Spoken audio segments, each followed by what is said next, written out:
Mari kita sama-sama membaca satu bagian firman Tuhan.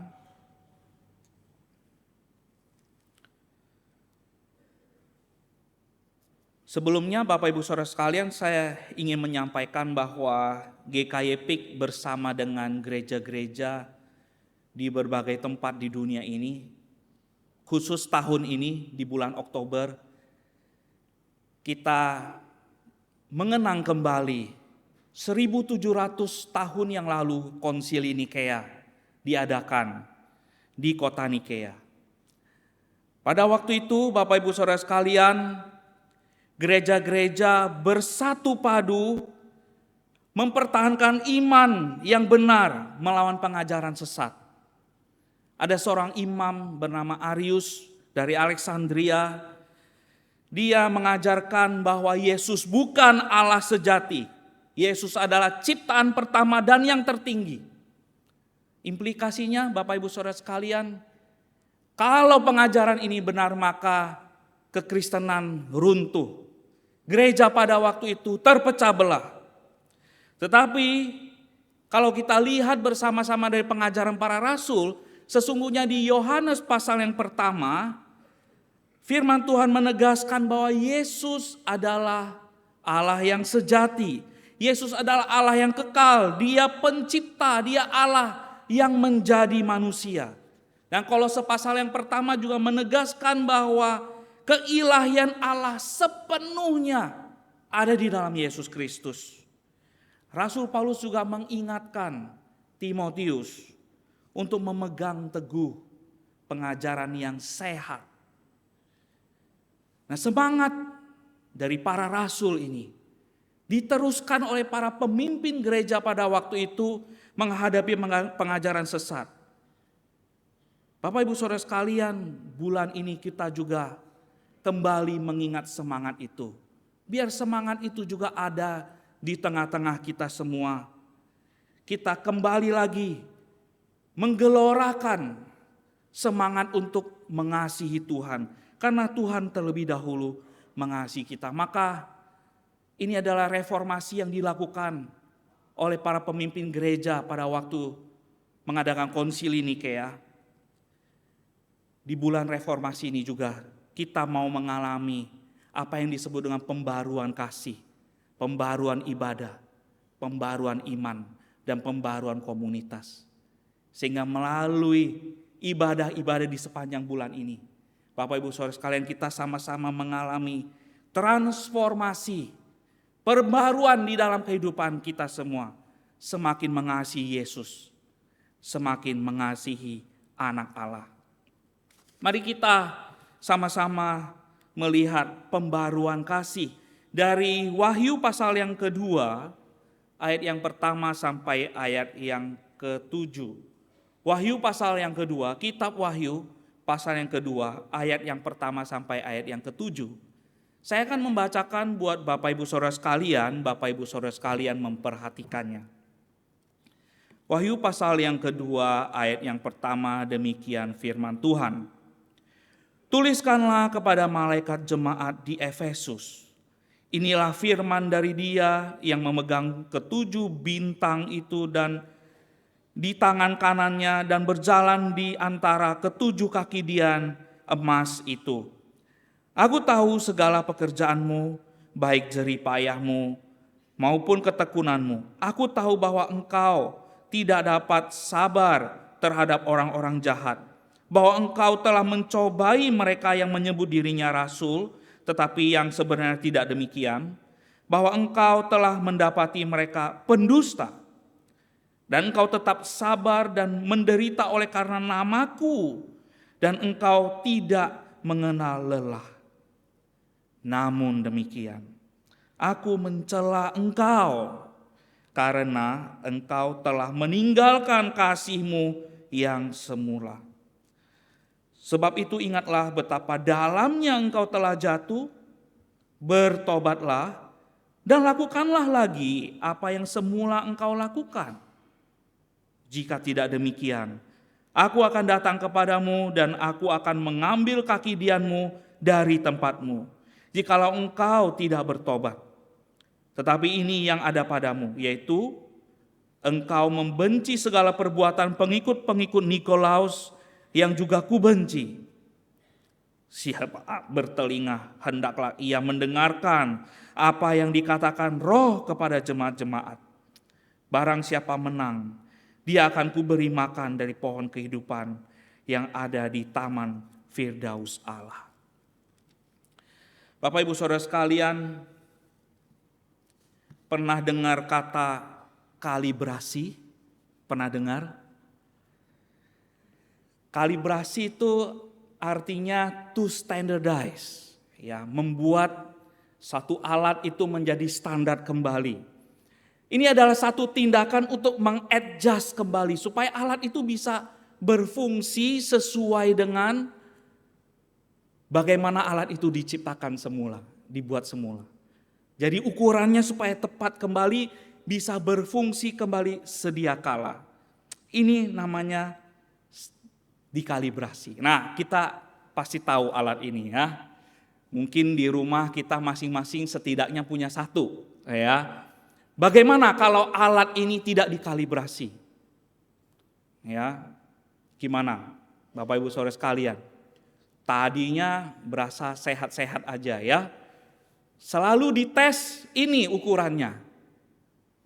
Tapi tiba-tiba mendadak, wah, kepala pusing dan sebagainya, dibawa ke UGD, ternyata sudah darah tinggi, Bapak Ibu.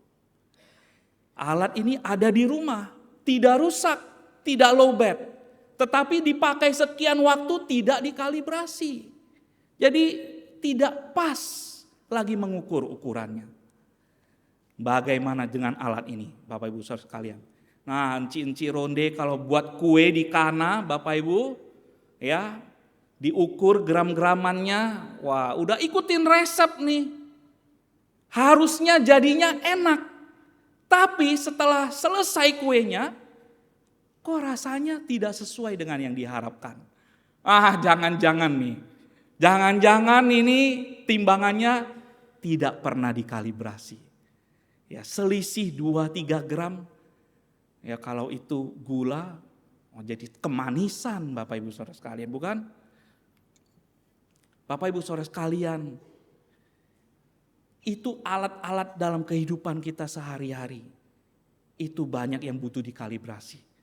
Bagaimana dengan engkau dan saya sebagai alat di tangan Tuhan? Apakah kita pernah dikalibrasi? Apakah kehidupan rohani kita pernah dikalibrasi? Bagaimana caranya mengkalibrasi kehidupan rohani kita? Siapa yang akan mengkalibrasi kehidupan saya? Kapan saya butuh kalibrasi? Nah, Bapak Ibu Saudara sekalian, saya ingin ajak kita sama-sama kembali melihat kepada teks yang kita baca hari ini.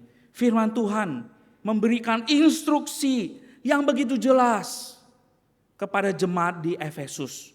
Untuk apa? Untuk fokus kembali kepada kasih yang semula. Kasih yang semula itu apa? Kasih Yesus Kristus buat engkau dan saya. Kasih Yesus Kristus, di mana kasih Yesus yang Tuhan nyatakan dengan mengorbankan dirinya di atas kayu salib.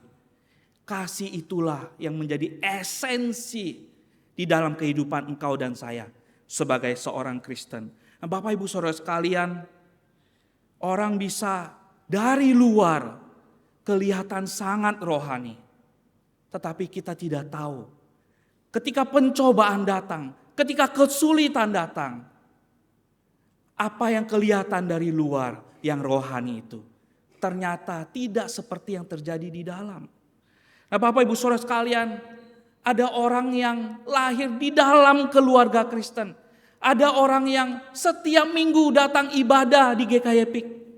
Bahkan ikut melayani di GKY PIK. Tetapi apakah sungguh-sungguh di dalam hatinya kasih Yesus Kristus itu masih menggelora? Masih ada kehangatan kasih Yesus Kristus di dalam hatinya. Nah, Bapak Ibu Saudara sekalian, mari kita sama-sama melihat ke dalam lubuk hati kita yang paling dalam. Apakah masih ada kehangatan kasih Yesus. Bapak Ibu Saudara sekalian, ini yang terjadi di jemaat Efesus yang kita baca Bapak Ibu Saudara sekalian. Di satu sisi kita melihat Yesus memuji apa yang jemaat Efesus lakukan, apa yang terlihat di luar. Tetapi di bagian yang lain Yesus menegur jemaat Efesus karena mereka kehilangan kasih yang semula. Keadaan Yohanes ketika dia kembali dari Patmos, dia balik ke kota Efesus. Keadaan Yohanes melihat jemaat Efesus berbeda dengan pada waktu Rasul Paulus pertama kali memberitakan Injil di kota Efesus di dalam perjalanan misinya yang ketiga. Itu seperti yang kita baca di surat Efesus Bapak Ibu Saudara sekalian. Kota Efesus ini adalah kota yang terbesar di provinsi Asia. Pada waktu Rasul Paulus datang ke kota Efesus, memberitakan Injil, membangun jemaat Efesus. Pada waktu itu kota Efesus itu sudah berusia 1000 tahun. Nah di sana Bapak Ibu Saudara sekalian, di kota Efesus ada kuil Artemis yang juga usianya sudah kurang lebih hampir 1000 tahun, ratusan tahun. Dan ini kuil Artemis ini adalah salah satu 7 keajaiban di dunia kuno pada waktu itu. Kota Efesus ini adalah kota yang sangat makmur. Bahkan Bapak Ibu Saudara sekalian, banyak penduduknya di sana itu mendapatkan penghasilan dari bisnis yang berkaitan dengan kuil Artemis ini. Di satu sisi kota ini adalah kota yang kelihatannya sangat religius, tetapi di sisi lain di kota ini terdapat banyak rumah pelacuran. Di pusat kota banyak terdapat meja-meja perjudian. Dan kehidupan seksual masyarakat pada waktu berkaitan dengan penyembahan berhala kepada Dewi Artemis. Ada kehidupan seksual yang bobrok sekali. Bapak Ibu Saudara sekalian, itulah keadaan kota Efesus pada waktu itu. Nah sehingga kalau dikatakan bahwa jemaat Efesus pada waktu itu menolak pengajaran sesat, menolak guru-guru palsu, begitu keras terhadap orang-orang berdosa, itu di satu sisi adalah hal yang baik. Tetapi mereka melakukannya sedemikian rupa, tidak tolerir terhadap keadaan sosial. Mereka bahkan menjauh dari keadaan sosial pada waktu itu. Sehingga mereka didapati telah kehilangan kasih yang mula-mula. Kalau kita lihat Bapak Ibu Saudara sekalian, di jemaat Efesus itu ada banyak sekali pengikut Paulus kemudian yang meneruskan pelayanan Paulus seperti Priscilla, Aquila. Mereka juga memberitakan Injil di sana. Ada Timotius yang meneruskan menggembalakan jemaat di Efesus. Juga ada Erastus. Dan kemudian ada seorang penulis bernama Irenaeus di abad kedua juga melihat bahwa perkembangan pelayanan Efesus di jemaat Efesus itu sangat berkembang. Dan pada saat itu juga memperlihatkan bahwa Efesus begitu hebatnya memberitakan Injil. Tetapi di sisi lain Bapak Ibu Saudara sekalian, kita melihat karena kekurangan, karena kehilangan kasih yang mula-mula. Bahkan sampai saat ini kita lihat Efesus tinggal puing-puingnya saja di Turki. Mengapa Bapak Ibu Saudara sekalian? Dari luar kelihatan religius, ternyata di dalam ada masalah kerohanian. Dari luar kelihatan religius, tetapi di dalam ada masalah kerohanian. Mengapa orang bisa punya pengetahuan teologi yang tinggi, rajin beribadah dan tetap setia dalam melayani Tuhan di tengah-tengah komunitas gereja, bisa kehilangan kasih yang semula? Mengapa Bapak Ibu Saudara sekalian? Isu-isu menarik tentang perdebatan keilmuan teologi itu memenuhi kepalanya sehingga membuat dia berpikir dia sangat mengenal Allah. Aktivitas-aktivitas religius yang begitu sibuk dan padat dikerjakan dengan sangat profesional telah membuat dia hatinya merasa dia sangat rohani di hadapan Allah. Dan juga perbuatan baik yang dilakukan membuat dia menilai dirinya layak menjadi anak Allah. Ternyata Yesus sanggup melihat sampai di kedalaman hati setiap kita, setiap pengikutnya. Tidak heran Bapak Ibu Saudara sekalian, kalau orang-orang seperti itu akan tentu tidak sabar terhadap pengajaran palsu. Sangat sensitif. Orang-orang seperti itu tentu sangat judgmental, bahkan menutup diri, bahkan menjauhkan dirinya dari orang berdosa. Bagaimana kasih Yesus Kristus bisa sampai kepada orang-orang yang berdosa, kepada orang-orang yang membutuhkan Injil.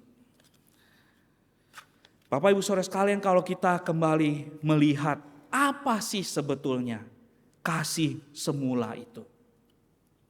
Kasih semula itu adalah kasih yang dipakai dalam bagian ini adalah kasih agape.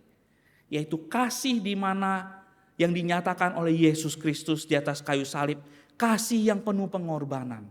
Yesus mengorbankan dirinya untuk menanggung hukuman atas dosa-dosa yang harusnya kita tanggung. Harusnya kita yang disalibkan. Tetapi Yesus menanggungnya. Kasih itulah yang semula-mula ada di dalam diri kita ketika kita dilahir barukan, Bapak Ibu Saudara sekalian. Bapak Ibu Saudara sekalian masih ingat pertama kali lahir baru?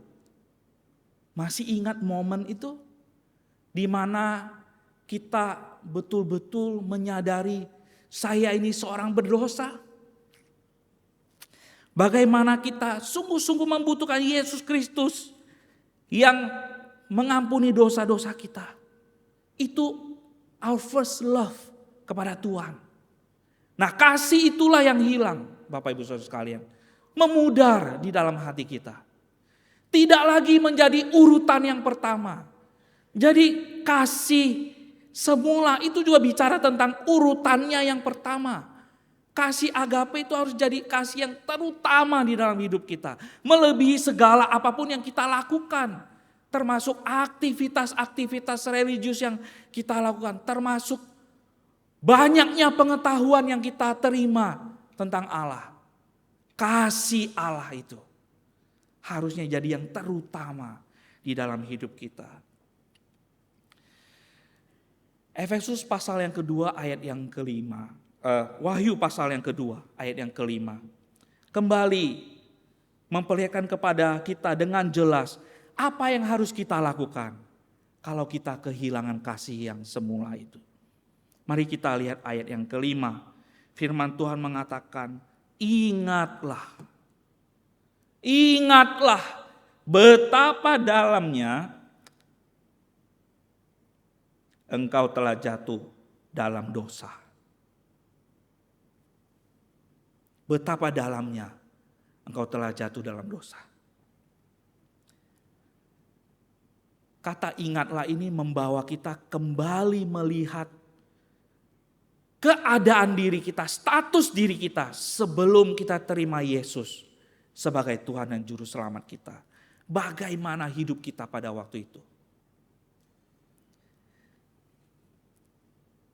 Langkah yang kedua, setelah kita mengingat siapa diri kita sebelum mengenal Yesus. Firman Tuhan berkata, bertobatlah. Bertobatlah. Jadi ini dua langkah ini seolah-olah mengajak kita untuk kembali, melihat kembali, mengalami kembali betapa besarnya anugerah Tuhan yang Tuhan nyatakan pada kita pada saat kita percaya kepada Tuhan Yesus sebagai Tuhan dan Juru Selamat kita.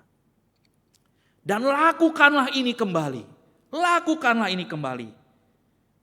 Apa yang semula engkau dan saya pernah alami pada saat kita lahir baru. Bapak Ibu Saudara sekalian, ada beberapa contoh yang saya ingin tampilkan supaya kita bisa mengingat kasih semula. Kasih semula di dalam relasi suami istri yang sudah menikah, Masih ingat sudah menikah dengan pasangan berapa tahun? Oh, ini pertanyaan buat saya juga ya. Saya sudah menikah berapa tahun dengan Mena? Masih ingat? Pertama kali pacaran masih ingat? Nah, tapi ini kasih semula itu bukan tentang kasih romantisme saja ya, Bapak Ibu Saudara sekalian.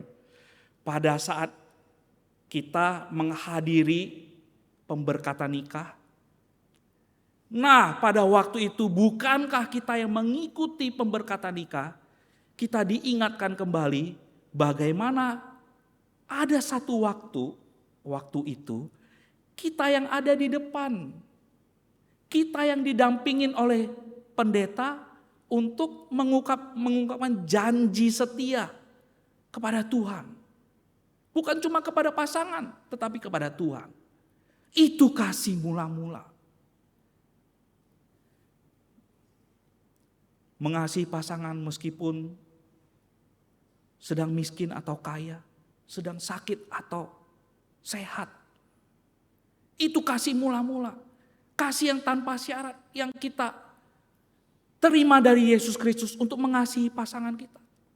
Masih adakah kasih semula itu di dalam pernikahan Bapak Ibu Saudara sekalian? Bagi Bapak Ibu Saudara sekalian yang sudah jadi orang tua, siapa? Ada banyak ya di sini ya. Masih ingat Bapak Ibu Saudara sekalian waktu menyerahkan anak untuk dibaptis? Masih ingat apa janji kita kepada Tuhan? Bukankah kita berjanji kepada Tuhan kita mau membesarkan anak-anak di dalam iman kepada Yesus Kristus? Betul? Tetapi apa yang terjadi di rumah hari ini? Kita lebih menjalankan peranan sebagai gembala atau seperti polisi? Ya, saya paham Bapak Ibu Saudara sekalian, di semua keluarga pasti ada aturannya.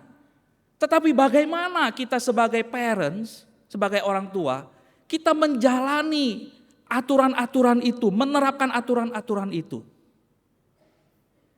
Aturan tetap harus dijalankan, tetapi cara, peranan bagaimana kita sebagai orang tua menjalankan, menerapkan peraturan itu kepada anak-anak, itu sangat berbeda. Kalau saya menjalankan peranan sebagai seorang gembala dibandingkan saya menjalankan peranan sebagai seorang polisi. Itu rumah bisa jadi seperti tempat sidak kasus, ya. Kamu sudah ini belum? Kenapa kamu begitu? Nah, itu gaya-gaya polisi, ya, orang tua kepada anak. Tetapi seorang gembala merangkul anaknya. Kalau anaknya sedang jatuh dalam dosa, sedang melakukan kesalahan, anak itu dirangkul, ditanyai, ditolong, didampingi untuk mengatasi kesulitan demi kesulitan, pencobaan demi pencobaan yang dia alami. Sebagai tuan, sebagai bos di perusahaan, di kantor. Bapak Ibu Saudara sekalian melihat karyawan Bapak Ibu sebagai domba atau sebagai aset yang hanya menghasilkan sesuatu buat kita sebagai tuan. Apakah kita melihat mereka juga orang-orang yang bekerja di kantor kita itu sebagai domba-domba yang Tuhan berikan di hadapan kita? Bukankah Bapak Ibu Saudara sekalian contoh-contoh yang saya berikan ini yang diajarkan oleh Rasul Paulus kepada jemaat Efesus mula-mula pada waktu itu. Bapak Ibu Saudara sekalian boleh baca Efesus pasal 4, 5, 6. Ini yang Rasul Paulus inginkan jemaat Efesus lakukan. Tentu firman Tuhan juga berkata kepada kita semua hari ini, engkau adalah seorang gembala atau kita seperti seorang polisi. Setiap bulan kita bersama-sama mengikuti perjamuan kudus? Apakah melalui perjamuan kudus engkau dan saya diingatkan kembali akan kasih Tuhan yang semula? Kasih yang Tuhan nyatakan pada waktu engkau dan saya pertama kali bertobat. Bapak Ibu Saudara sekalian, sejak film The Passion of Christ muncul, setelah saya nonton, Bapak Ibu Saudara sekalian, bertahun-tahun, setiap kali saya mengikuti perjamuan kudus, saya meneteskan air mata. Karena apa, Bapak Ibu Saudara sekalian? Imajinasi saya semakin jelas. Apa yang terjadi pada waktu itu, bagaimana Tuhan Yesus mengorbankan dirinya untuk saya yang berdosa. Bapak Ibu Saudara sekalian, semoga perjamuan kudus bulan demi bulan yang kita lalui itu tidak berlalu begitu aja. Tetapi saya rindu ini semua membawa kita kembali melihat akan kasih Tuhan yang begitu besar dalam kehidupan kita. Bapak Ibu Saudara sekalian, saya ingin ajak kita sama-sama memikirkan atau melakukan hal yang praktis yang bisa kita lakukan untuk kita bisa kembali mengkalibrasi kehidupan rohani kita, supaya kita bisa mengalami kembali kasih Tuhan. Bapak Ibu Saudara sekalian, saya mau ajak kita sama-sama retret, Bapak Ibu. Bukan ke puncak ya Bapak Ibu ya, bukan ke puncak, tapi dalam kehidupan kita sehari-hari, kita lakukan retret. Apa itu retret sebetulnya? Retret sebetulnya adalah saya mengambil satu waktu untuk mundur. Retret ini sebetulnya istilah militer ya. Jadi ketika pasukan sedang struggle di depan, komandannya suruh, ayo mundur, retreat. Pasukan mundur ya. Jadi retreat ini adalah satu momen di mana di dalam keseharian kita bisa mundur sejenak. Mengasingkan diri sejenak. Untuk apa? Untuk dekat kepada Tuhan. Jadi dengan hal-hal yang kita semua tahu, tidur, ya, makan, duduk dengan tenang. Hal-hal yang kita lakukan sehari-hari bukan?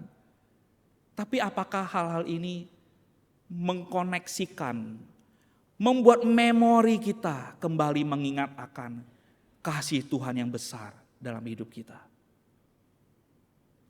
Bapak Ibu Saudara sekalian, ada orang-orang yang terlalu sibuk, agendanya begitu banyak, entah di dalam pekerjaan juga di dalam pelayanan, sampai tidur pun susah Bapak Ibu Saudara sekalian. Tidur pun susah. Saya mau khotbah itu tidur pun susah Bapak Ibu Saudara sekalian. Ya, Bapak Ibu Saudara sekalian punya versi Bapak Ibu Saudara sekalian masing-masing. Ada saat-saat di mana agenda begitu padat, besok sudah harus melakukan apa, lusa apa. Kalau besok itu tidak terpenuhi maka lusa saya akan bingung. Itu buat tidak bisa tidur Bapak Ibu Saudara sekalian. Dan tubuh ini begitu lelahnya, gak bisa istirahat. Tidur adalah momen kita retreat. Kita datang kepada Tuhan. Minta Tuhan tolong kita. Kita kembali mengingat akan kasih Tuhan yang besar. Sehingga kita bisa tidur. Melepaskan kelelahan. Bapak Ibu Saudara sekalian, setiap hari kita makan, ada yang 2 kali, ada yang 3 kali, kadang-kadang bisa 4 kali ya. Apakah momen makan itu juga menjadi momen kita retreat sejenak? 7.30 makan, jam 12 makan, jam 6 makan. Sehari ada 3 kali.